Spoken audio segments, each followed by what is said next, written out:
Bagi kalian tuh apakah bumi itu hanya tersusun atas satu lapisan? Iya. Oke, berarti dari kita hari ini adalah struktur lapisan bumi. Iya. Tapi sebelum kita masuki materi, Bapak mau bagian kelompok dulu ya. Iya. Ini cukup 2 kelompok aja. Ini satu kelompok, ini satu kelompok. Ini satu kelompok satu, ini kelompok 2. Baik, kita langsung ke materinya.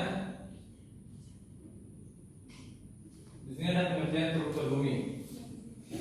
Bumi itu tersusun atas beberapa lapisan yang memiliki karakteristik yang berbeda. Setiap lapisan ini itu memiliki ketebalan, suhu, dan komposisi yang berbeda serta berperan dalam menjaga keseimbangan dan kehidupan di bumi. Lapisan utama bumi terdiri atas kerak bumi, mantel bumi, inti luar bumi, dan inti dalam bumi.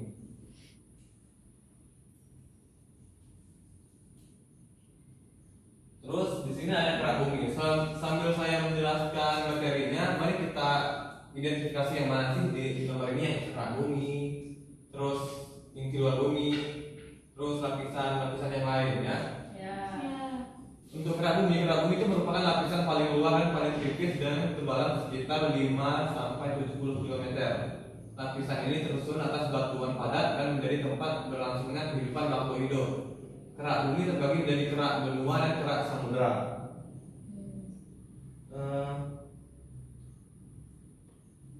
Kerak benua itu membentuk daratan, sedangkan kerak samudera itu membentuk dasar lautan. Pada kerak benua terdapat berbagai bentuk permukaan bumi seperti pegunungan, dataran tinggi, dataran rendah, dan perbukitan yang membentuk kondisi geografis suatu wilayah. Dan dataran tinggi dan dataran rendah itu, dimana dataran rendah itu umumnya itu memiliki suhu yang lebih panas karena udara lebih rapat dan mampu menyimpan panas lebih banyak. Sebaliknya, sedangkan dataran tinggi atau daerah pegunungan itu memiliki suhu yang lebih sejuk karena berada pada ketinggian yang lebih tinggi dari permukaan laut. Sini kan sudah ada gambarnya nih. Di sini maaf ya gambarnya agak rusak. Ini kan ini ada 4 lapisan nggak sih? Iya. Ada yang paling kecil, terus ada yang ini, ada ini, ada ini. Iya. Di 4 lapisan ini yang mana kerak bumi? Dua. Ini ya, dua. Dan ini gambarnya bagian kerak bumi. Oke, bagus sekali Desa. Hapus.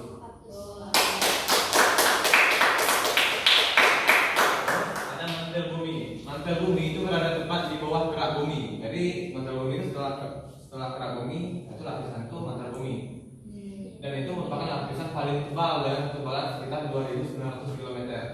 Lapisan ini tersusun atas batuan panas yang bersifat plastis. Pergerakan materialnya di dalam mantel terjadi sangat lambat dan mempengaruhi aktivitas geologi seperti gempa bumi dan gunung api. Terus ada inti luar dan inti dalam. Sebelum kita masuki materi ini, pada gaya ini yang mana maksud dari apa ini namanya? Mantel bumi ya. Yang mana nih mantel bumi? Ini kan ada yang dua. Yang dua ada yang akan cepat sama dulu ya. Iya. Itulah mantel bumi. Yang kalau di gambar 2 ini yang mana mantel bumi? Yang mana? Oke. Itu menunjukkan lebih panasnya ya daripada kerak bumi. Terus ada inti luar dan inti dalam. Inti luar terletak di bawah mantel bumi dan tersusun atas besi serta nikel yang berwujud cair. Ketebalannya itu sekitar 2000 sampai 2200 km. Pergerakan logam cair pada lapisan ini menghasilkan medan magnet bumi yang berfungsi melindungi bumi dari radiasi matahari. Inti dalam merupakan lapisan paling dalam yang berada di pusat bumi. Lapisan ini mencapai lebih dari 5.000 Celcius. Namun tekanan yang sangat besar menyebabkan inti dalam tetap berada dalam keadaan padat.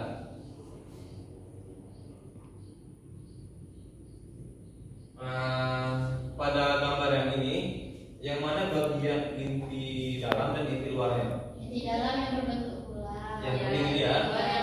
Yang luarnya lapisan magnet. Oke. Dan ini membuktikan gambar ini membuktikan kalau inti dalamnya itu lebih sangat-sangatlah panas daripada yang lain. Ya, berarti makin ke dalam makin panas. Ya. Sebelumnya ada yang mau ditanyakan? Ya. Baik, di sini Bapak ada lembaran kerja ya. Tadi kan sudah Bapak bagikan kelompoknya. Silakan dikerjakan ya. Untuk didiskusikan dan dipresentasikan nanti.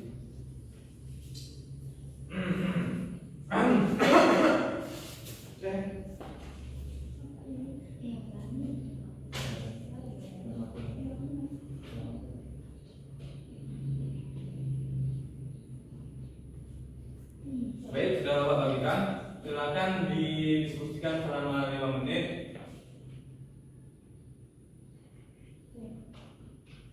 Itu sudah ada pertanyaan dan jawab dari kelompok 2 kan? Terus sekaligus disimpulkan apa tadi materinya. Jawaban yang saya berikan, selama kerja yang saya berikan, ini silakan disimpulkan. Oke. Kesimpulannya itu, bumi terdiri dari 4 lapisan, yaitu prabumi, mantel bumi, inti luar, dan inti dalam. Setiap lapisan memiliki ciri yang berbeda. Manusia hanya bisa hidup di prabumi karena lapisannya paling sesuai untuk kehidupan. Oke. Baik, terima kasih ya. Baik, saya simpulkan ulang di sini bahwasannya kerak bumi adalah tempat kehidupan kita bersama hidup ya, seperti manusia, hewan, dan tumbuhan. Dan kerak bumi itu seperti pegunungan, daratan, tanah, dan air. Terus ada mantel bumi. Mantel bumi itu adalah lapisan bumi yang paling tebal di antara lapisan lainnya. Terus yang setelah mantel bumi ada yang namanya inti luar bumi, dan setelah itu ada inti dalam bumi. Dan inti dalam bumi adalah suhu yang paling panas, dan itulah kenapa dia tidak meledak, karena itu sifat padat. Baik, hanya itu sepertinya untuk hanya untuk pelajaran kita hari ini. Saya cukupi. Wassalamualaikum warahmatullahi wabarakatuh. Waalaikumsalam warahmatullahi wabarakatuh. Di sini saya akan menjawab atau mengulas kembali materi pada penjelasan materi hari ini. Yang pertama itu ada kerak bumi, adalah lapisan yang paling luar yang padat dan tipis. Lapisan ini tempat manusia hidup. Yang kedua itu adalah lapisan terbumi terletak di bawah kerak. Lapisan ini tebal, sangat panas, dan batuannya lembek seperti plastik. Mantel ini juga sebagai sumber magma. Selanjutnya ada inti luar yang berada di bawah mantel. Lapisan ini cair, sangat panas, dan isinya bersih serta nikkel cair. Selanjutnya yang itu ada inti dalam, adalah lapisan yang paling tengah bumi. Lapisan ini padat, paling panas, tapi tetap keras karena tekanannya yang sangat kuat. Ya Pak.